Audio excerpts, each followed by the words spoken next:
Miércoles 15 de noviembre 2023. Bienvenidos una vez más. Comenzamos hoy con el tercer canto del Srimad Bhagavatam en este Srimad Bhagavatam podcast. Tercer canto, que es este tercer canto es el más extenso de los 12 cantos del Srimad Bhagavatam. Claro, exceptuando el canto 10 que va a describir las actividades de Krishna, las actividades personales de Krishna. El canto 10 se extiende hasta 90 capítulos y si por lejos es el canto más extenso. Pero a excepción del canto 10, este tercer canto es el más extenso, que va a crecer hasta 33 capítulos. El canto se titula El Statu Quo. Y hay muchas cosas, indudablemente, muchas cosas relevantes que vamos a encontrar aquí.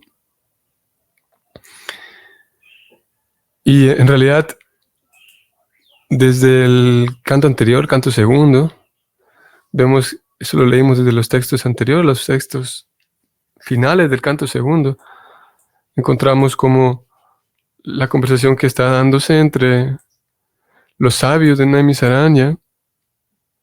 Ellos están escuchando a Sutta Goswami, leíamos como Sutta Goswami termina un relato y ellos aprovechan ese momento para preguntar acerca de Vidura. Entonces Sutta Goswami atiende a esa solicitud de los sabios y se dispone entonces a hablar de Vidura. Y para hablar de Vidura continúa con su relato de Pariksit y Shukadeva Goswami. Y algo, como dije, muy relevante es que todo el tercer canto con su primer capítulo va a abrir de esa manera. Va a presentar las preguntas de Vidura. Se titula así, Las preguntas de Vidura, el primer capítulo. Y todos los 33 capítulos del tercer canto van a estar relacionados a Vidura, a las preguntas que Vidura hizo, cómo Vidura se encuentra con dos grandes devotos en este tercer canto. Como dije, y esto es nada más la solicitud que hicieron los sabios pidiendo que se hable de Vidura. Es nada más la solicitud atendida por Sutta Goswami que hace que el canto tercero aparezca, digamos, con toda esta información de lo más relevante para el estudiante del Bhakti.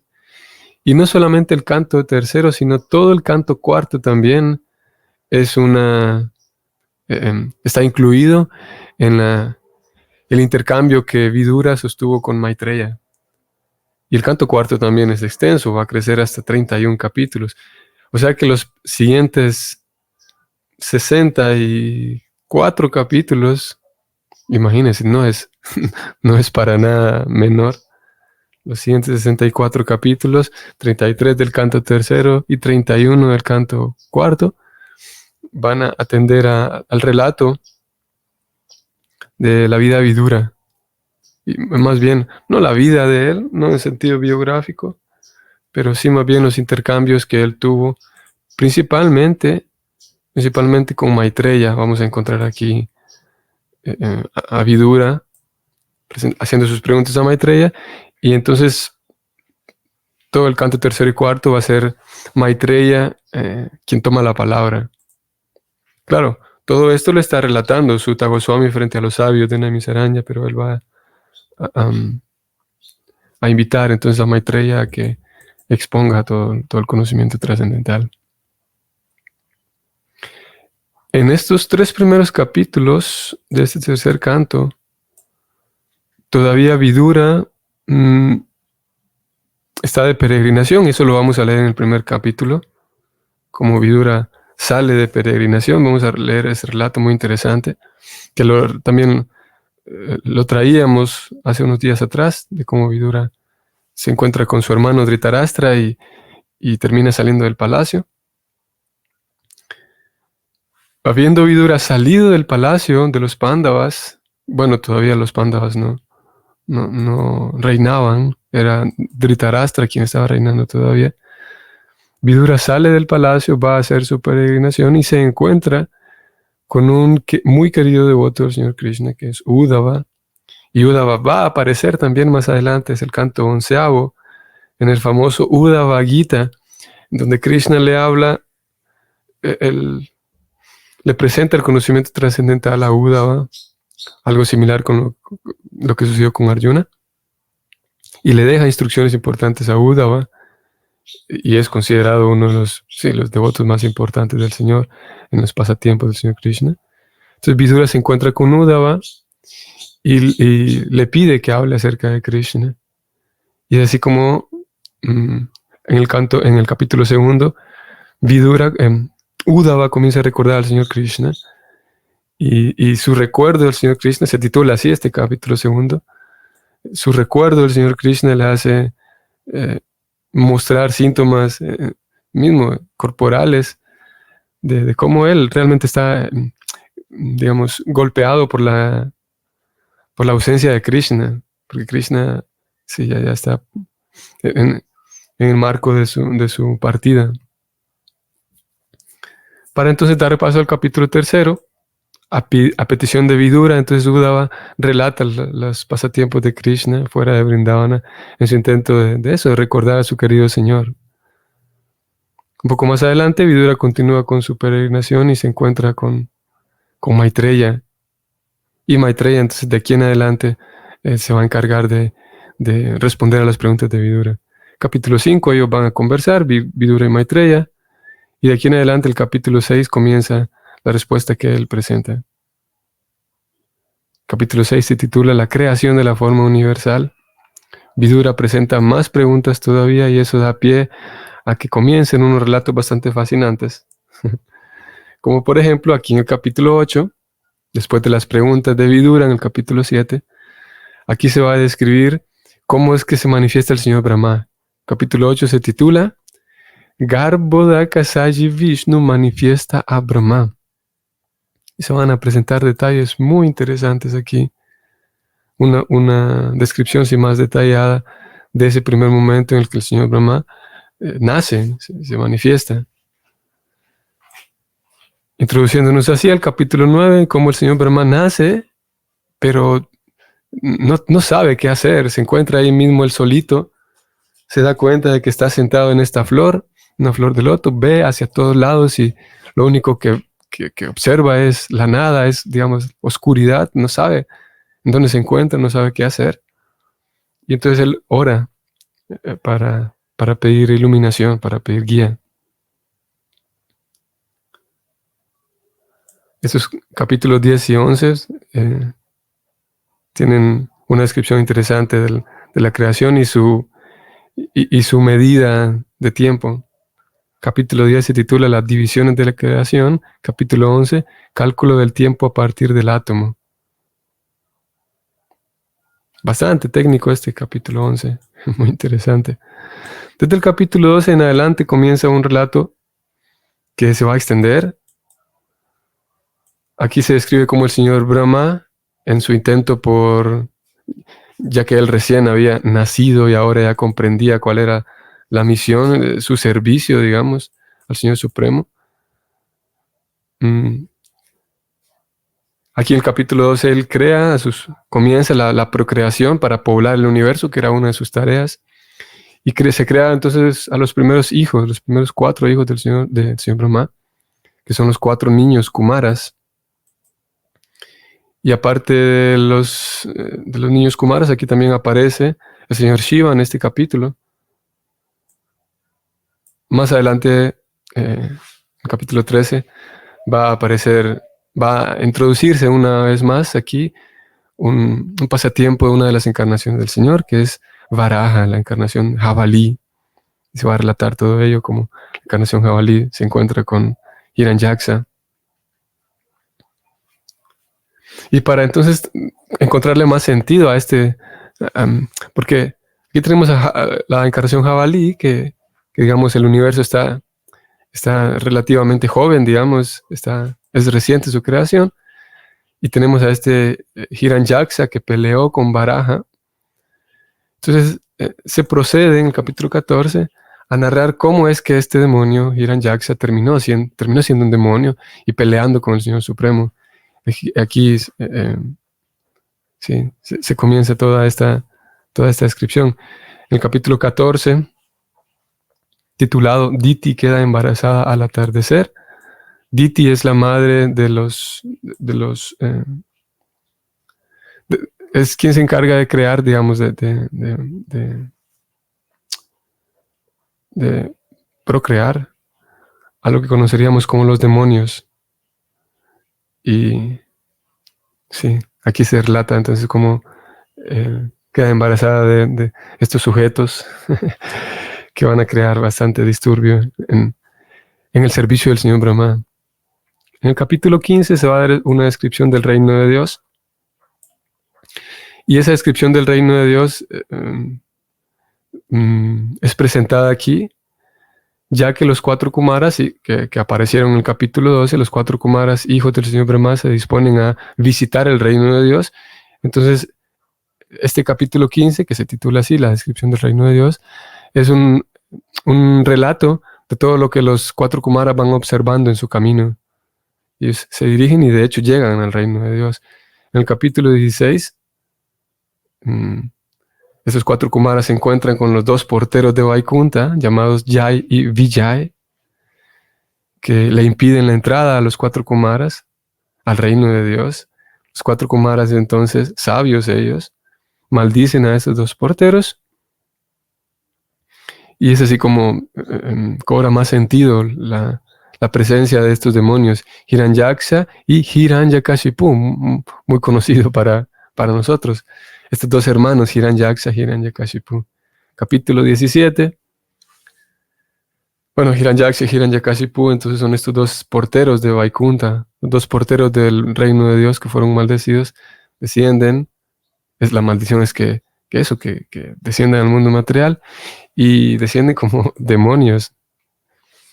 Aquí se explica el porqué, que lo vamos a conocer.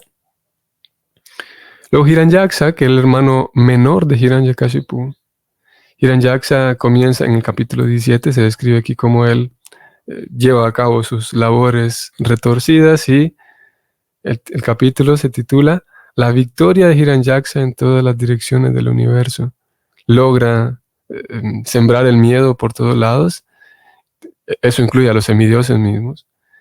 Y sí, todo era un caos, ya que Hiranyaksha no era cualquier demonio, era uno de los queridos devotos del Señor Supremo, porteros en el mundo espiritual, que ahora estaba actuando en el papel de un demonio. Hiranyaksha. En el capítulo 18 se titula La batalla entre el avatar jabalí y el demonio Hiranyaksha. Aquí entonces, como dije, Varahadeva, aquí se escribe la pelea entre ellos dos, con la muerte de Hiranyaksha en el capítulo 19. También tiene mucho drama y muy emocionantes estos 2 capítulos, 18 y 19. Todos los semidioses, los semidioses están ahí atentos a ver la pelea de ambos. Estaban muy deseosos de que Hiranyaksha muera porque mismo los semidioses estaban temiendo de él. Y en este capítulo 19 entonces culmina todo este relato con la muerte del demonio Hiranyaksha a manos del jabalí, avatar, Varahadeva. En el capítulo 20 se retoma la conversación entre Maitreya y Vidura para dar paso ahora a otra historia. Y claro, antes de ir a este capítulo 21, todas estas historias, como fue incluida aquí la batalla entre el Señor Supremo, la historia de los 4 Kumaras yendo al mundo espiritual y al reino de Dios y maldiciendo a los 2 porteros, todas estas historias relatadas aquí son presentadas para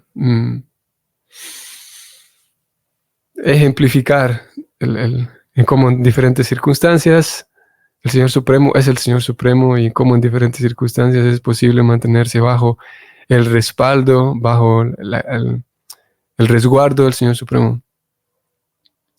Y sí, cómo es posible la ejecución del Bhakti. El Bhakti tiene la mística de que como el Bhakti, como las actividades que se ofrendan a Dios, eso, van directamente ofrendadas a Dios. Y como Dios es omnipresente, por un lado Dios es omnipresente y omnipotente también, pero por ser omnipresente, entonces las actividades del Bhakti tienen la mística de poder ser ejecutadas en cualquier momento y en cualquier lugar. Porque sí, no hay nada que impida la presencia de Dios. No hay ningún lugar que sea, que vaya a impedir la presencia de Dios.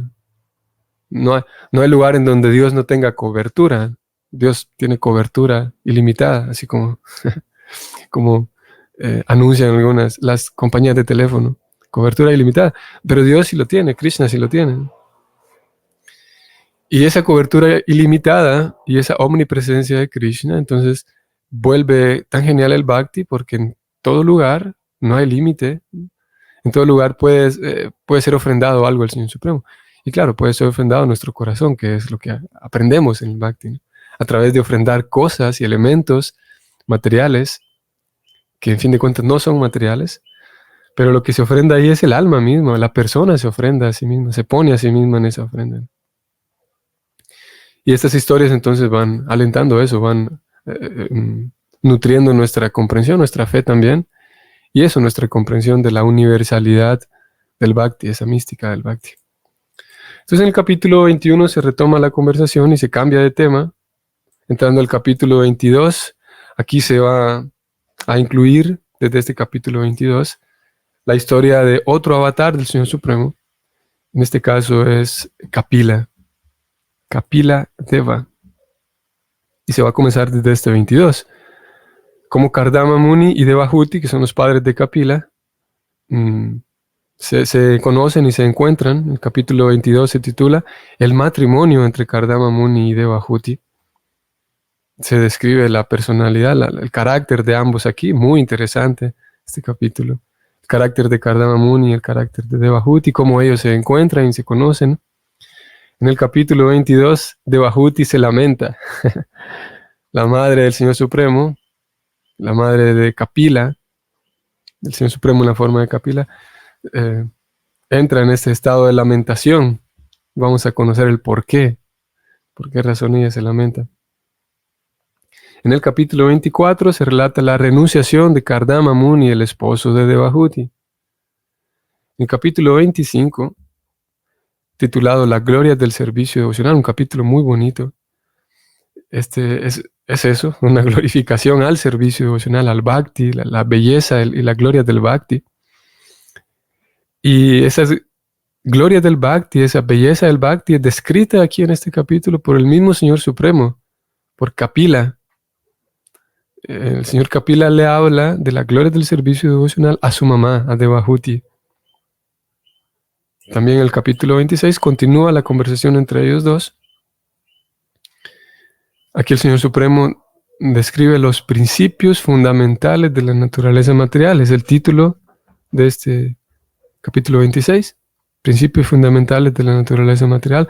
Interesante cómo, a pesar de ser el Señor Supremo, él en la forma de Kapila, pudo haber descrito sus propias historias, pudo haber descrito eventos y la forma en la que él se relaciona con sus devotos, pero aún así él decide hablar de los principios fundamentales de la naturaleza material, porque el estudiante necesita conocer de la naturaleza material, como dijimos hace unos días atrás.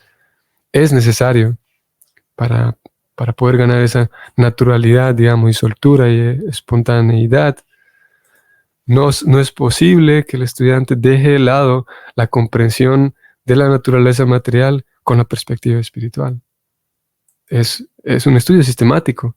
El Bhakti no es solamente algo sentimental, no es solamente tener una experiencia bonita sirviendo a Krishna o tener una experiencia bonita escuchando acerca de Krishna, sino también hacer uso de nuestra razón y tratar de comprender cómo funciona la naturaleza material. Eso es parte importantísima del Bhakti, al menos en su etapa inicial, en la cual nos encontramos.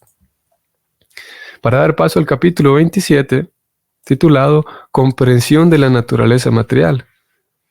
Como estamos diciendo, es necesaria. Aquí el mismo Señor Supremo, en la encarnación de Kapila, viene señalando esto, la necesidad de la comprensión de la naturaleza material, sin la cual no se puede comprender el servicio devocional. Obviando la comprensión de la naturaleza material, no es posible. No es posible obviar la comprensión de la naturaleza material e intentar comprender el Bhakti. Es requisito. En el capítulo 28, que se titula Instrucciones del señor Kapila sobre la ejecución del servicio devocional, aquí vamos a encontrar eso, tal cual. Instrucciones sobre el servicio devocional. Todos estos capítulos, desde el 25, son hablados por el Señor Supremo. Y aquí él mismo tiene mucha autoridad porque él mismo está describiendo cómo ejecutar el servicio devocional. Capítulo 29 se titula El señor Kapila explica el servicio devocional. Continúa con tanto detalle y de maneras, agrega aquí unos puntos súper, como naturalmente se podría esperar, súper relevantes, que es necesario que los conozcamos. Sí, una guía completa para el servicio devocional, de carácter práctico en muchas ocasiones también. Capítulo 30, el señor Kapila explica las actividades fruitivas desfavorables. Vean qué interesante cómo después de esto vamos a ver cómo el Señor Supremo va creando aquí un tejido. Es súper interesante cómo va, sí, eso, haciendo un tejido. Voy a retroceder un momento y vamos desde aquí. En el 25 habla de la gloria del servicio devocional y luego aquí alterna este conocimiento. Después de hablar de la gloria del servicio devocional, habla de los principios de la naturaleza material. Vuelve, digamos, entre comillas, a la materia, digamos, en el estudio de la ciencia espiritual. Todo esto es un estudio espiritual. Pero en el 25 habla de la gloria sencilla del servicio devocional. En el 26 vuelve su atención a la naturaleza material y en el 27 también. Se titula Comprensión de la naturaleza material. Ahora en el 28, en ese mismo flujo de estudio, ahora la atención se centra en la ejecución del servicio devocional. Dejamos de lado un momento la naturaleza material para centrarnos en la ejecución del servicio devocional. En el 29 el Señor sigue explicando el servicio devocional.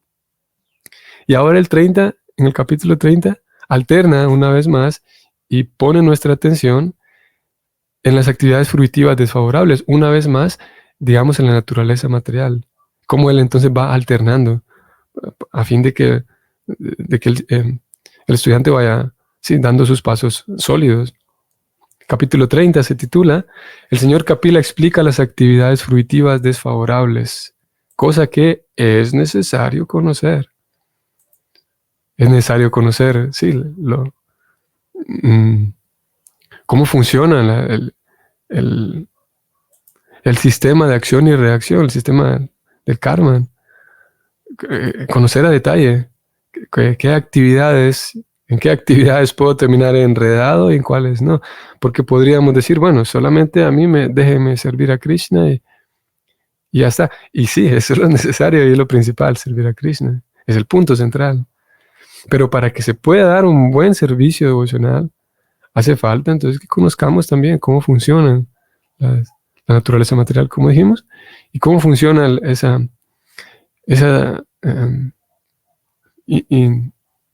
infranqueable, inviolable ley del karma.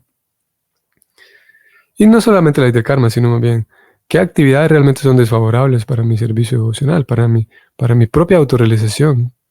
Porque hay actividades que son desfavorables. Capítulo 31 entonces se titula Las enseñanzas del señor Kapila sobre los movimientos de las entidades vivientes. Aquí sigue centrándose sobre un estudio, digamos, el estudio del entorno, que es necesario para la autorrealización, un estudio y una comprensión apropiada del entorno en el cual uno se desenvuelve. Capítulo 32 titulado El enredo en actividades fruitivas, una vez más. Recuerdo y señalo esto. Recordemos que es el Señor Supremo quien está escogiendo hablar de estos temas. No es, no es cualquier persona. Y lo mismo, así como lo tenemos aquí a a Kapila Deva hablando con su mamá, Lo encontramos a Krishna hablando con Arjuna, el mismo Krishna que tenía poco tiempo para hablar la Gita, decide incluir en su relato, que tenía que ser breve, porque las circunstancias lo exigían. Incluye todo un capítulo 14 en donde habla de las 3 modalidades de la naturaleza material.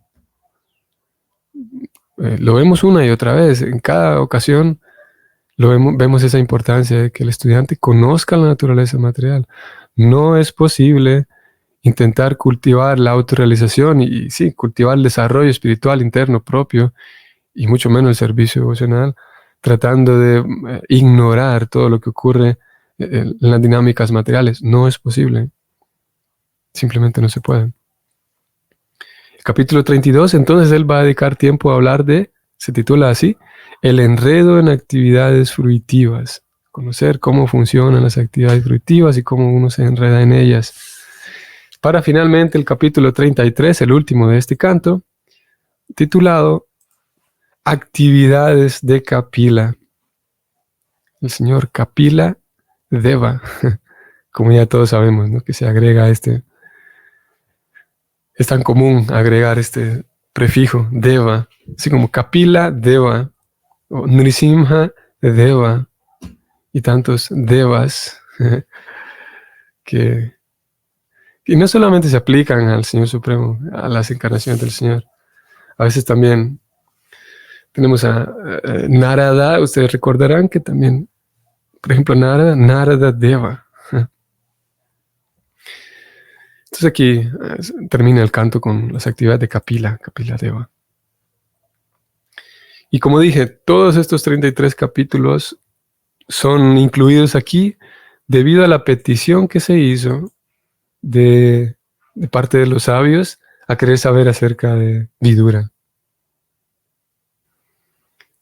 Pienso que aquí vamos a dejar hoy, sí, con este así, vistazo general del canto tercero. Mañana en adelante vamos a leer el capítulo primero.